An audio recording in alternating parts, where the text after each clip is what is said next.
Hello, welcome to this video lecture on a short story by O. Henry titled The Romance of a Busy Broker. This short story is included in Module 4 of the core paper Reading Fiction prescribed for the third semester BA English students of the University of Kerala.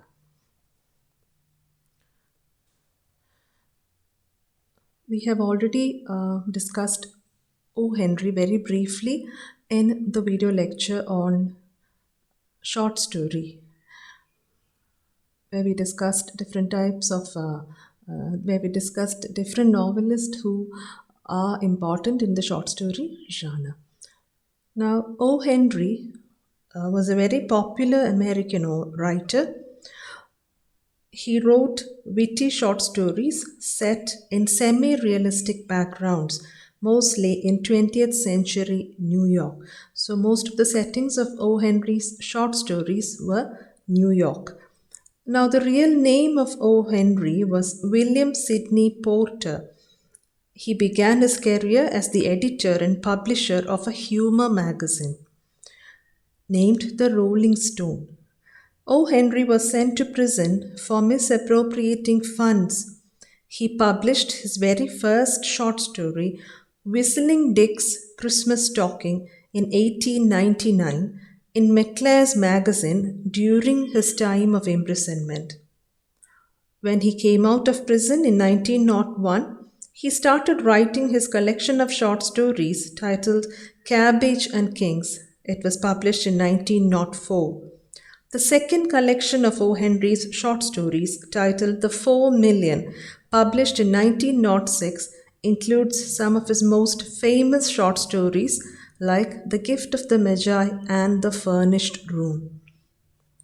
O. Henry's short stories are renowned, very popular, because they keenly portray the fine emotional transformations in ordinary people like people who work in offices, stockbrokers, artists, police officers, waiters, and so on. The unique features of O. Henry's short stories are vivid characterization, situational irony, symbolism, foreshadowing, and the astonishing twist at the end. O. Henry is well known for being the master of surprise endings. You never know, you can never predict how his short stories will end.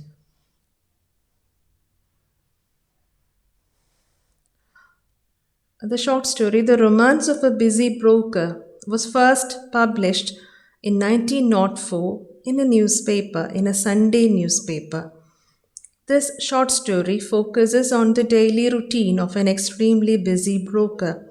So the story is set in one day. It happens during the course of one day and it just focuses on a humorous incident.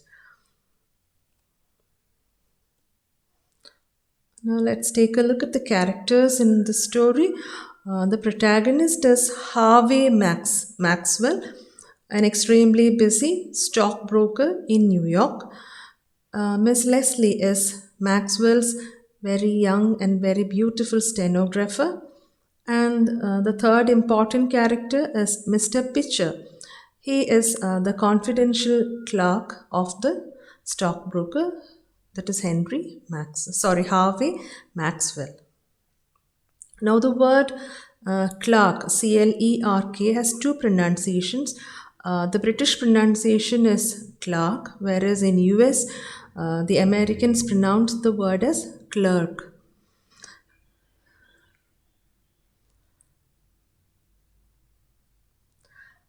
So this is the story of The Romance of a Busy Broker. The story begins with Mr. Pitcher, the confidential clerk of Maxwell, surprised to see Maxwell and Leslie coming to work at 9 o'clock one morning. The author vividly describes the surprise on the usually expressionless countenance of Pitcher. He is surprised to see his efficient boss, Maxwell, coming to work at 9:30 with his young stenographer, Miss Leslie.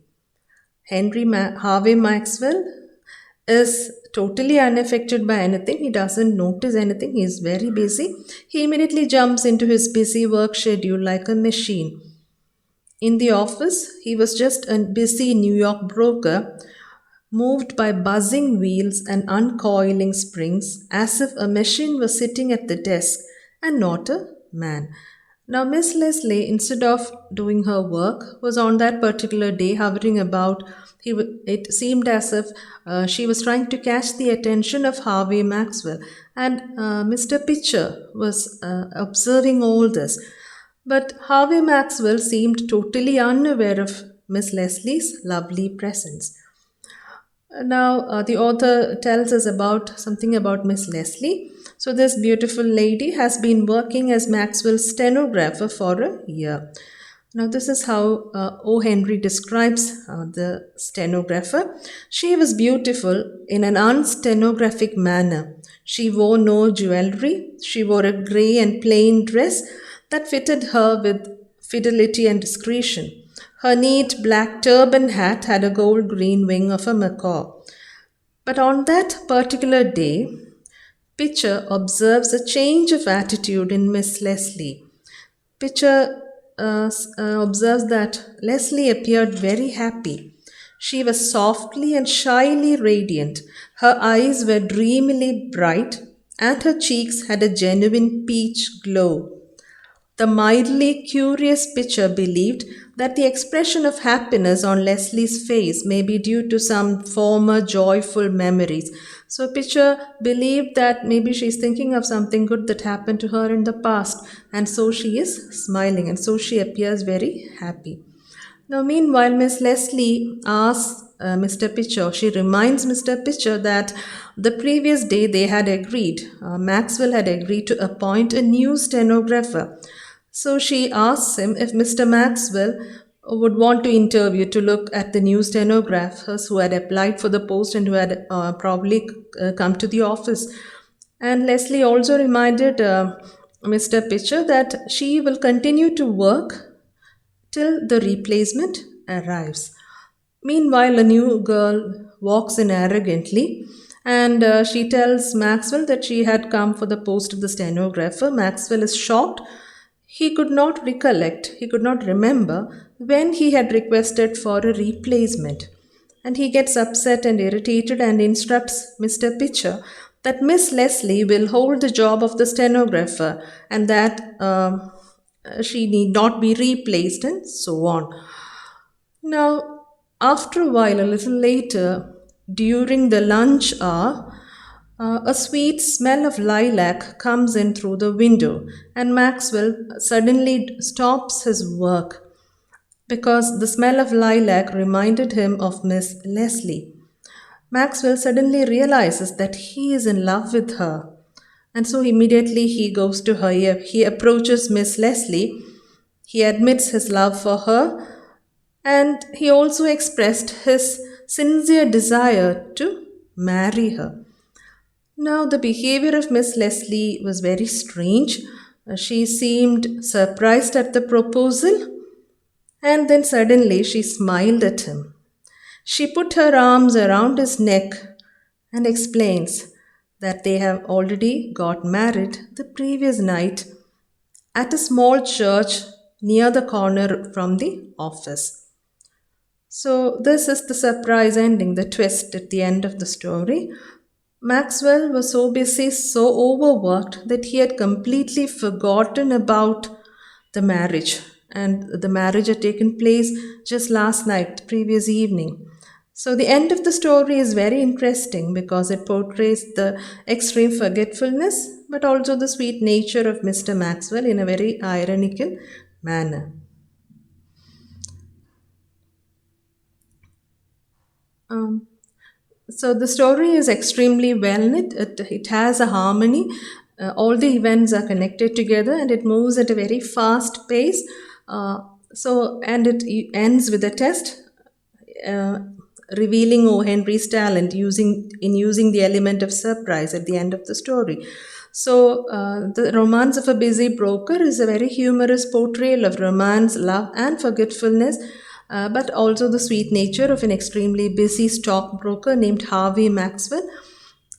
This short story focuses on the daily routine, a single day in the day of Harvey Maxwell, and it's narrated in a very engaging manner. And the plot of the story is very simple, it's very short. The broker simply forgets that he had got married to his lovely stenographer the previous evening, and comes to work uh, he comes to work as usual, and this surprises, or the stenographer, his wife, is surprised at this behavior of Maxwell.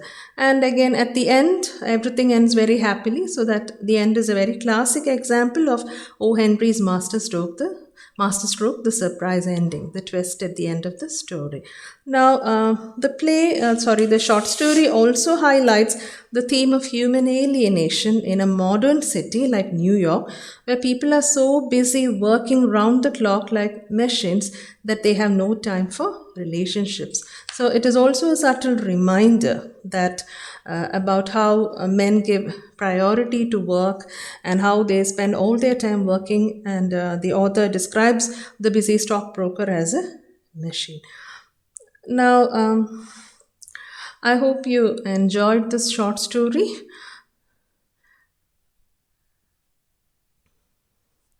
Thank you so much for your patient listening.